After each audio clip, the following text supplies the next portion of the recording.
To perform arithmetics in Python, we can use the normal math operators. So I'm going to create a variable here. I'm calling it num1. Let's do 2 plus 3. Later on, when I print this, I should get 5. To make sure that this code works, I'm going to run it here. And in this tab, we should see the results. But right now, we don't see anything because I have not printed the results yet. So I'm going to come here and write print.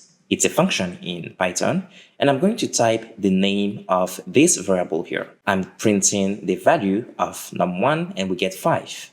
I'm going to add a bit of space in between these lines, otherwise I think it's a bit too crowded. So a very simple way to add a new line character or an empty line if you want, especially when you are a beginner, is to do something like this. This will print a new line in between the variable. So let's see now. You can see we have some space at the bottom and some space at the top as well.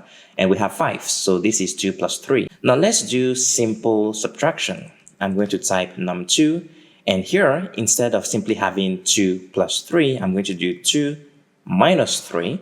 And we should get -1. Again, I need to print my variable first. I'm going to paste this here and type num2. So now we're going to print the value of num2 below num1, and we have -1 here. This is 2 minus 3.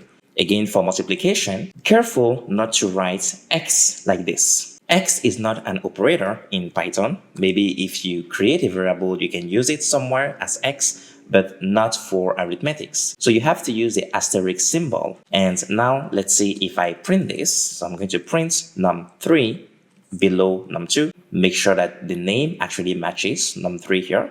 I'm going to run this code here, and we see 6, 2 times 3. And finally, let's do a division here. This one is going to be a bit more messy, but you will see in a moment why. Remember to use a single division operator, which is the /, I believe. So 2 divided by 3, and we should get 0.66 something, which is a third. Now here, I'm going to print the value of num4.